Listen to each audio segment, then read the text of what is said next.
Hi, I'm here with today's gaming news on August 21st, 2020.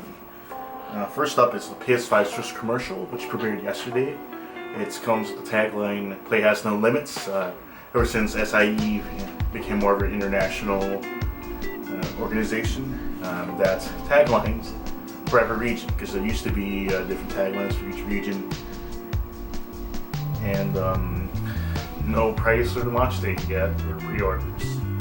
But we do have a game industry.biz article with Eric Limpel talking about how it's very challenging to launch a console during the pandemic.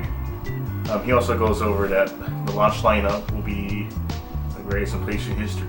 Now, this is this typical, speak where you want to make your company look good, but now, like, the launch lineup looks pretty solid. Besides Miles Morales, we just don't know what else is coming out. But there was a hint, maybe a possibility, that Demon's Souls might be a launch title. The reason being is that it was recently rated by the Korean ratings board from Japan, but who knows? We don't know much besides Spider-Man and the third party titles like COD or NBA. Well, speaking of COD, there was also a review of the Call of Duty Black Ops Cold War cover. It's a different aesthetic and it's a lot more varied colored, which is kind of stark contrast to a lot of the darker covers the series has, by its subject matter. And lastly, I'm going to go over haptic feedback features on PS5. PS5 recently posted a roundup on what developers first and third party are going to do with the controller. One great example is Deathloop, which Arcane Leon stated that it's going to jam one of the triggers if your gun jams. So they're going to add a little bit of realism to that. Guardians 7 is going to have a resistance during steering, so it'll help you be able to maneuver better. Hopefully it'll be similar to a racing wheel, a fraction of the cost. Ratchet & Clank, there's going to be a weapon that's a dual-barreled shotgun. One of the barrels will shake if you only fire it once. What I can see with this is just, it's kind of similar to the Switch. I want to see what the difference is between the Switch is haptic feedback and what this does.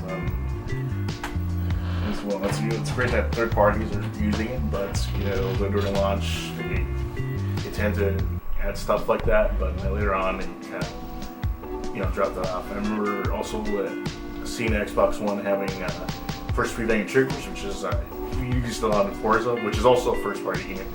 I remember it being used in Battlefield before when it came out at launch. Overall, I'm kind of excited about it. I'm gonna try it out for myself. Because there has been some good uses for the touchpad. Instead of using the cursor on the map, like say like Kusa. There was also when it was using infamous Second Son, where you could spray graffiti. And also another Sucker Punch game, Ghost of Tsushima. They used to let you bow. Basically re-put your sword in, play the flute, and it allowed you to navigate with the wind trails. So that's a definitely knows to utilize the hardware. Hopefully third parties use it as well. I mean, I could imagine it being used maybe in a basketball game for free throws, just to see if you have an accurate shot. Remember NBA 2K had that where the other player would bash the buttons to make the screen shake, and I think it made the controller shake. We had some gimmicks like that. Who knows what else it could do? It just requires a lot of imagination from the developers, and hopefully this doesn't trail off into the middle of the generation. Later on this week, there's going to be a DC Fandom. We're going to talk about the new Batman and Suicide Squad game. And that's about it. If you like this video, please like and subscribe and hit that bell notification for further updates. And you have a great day.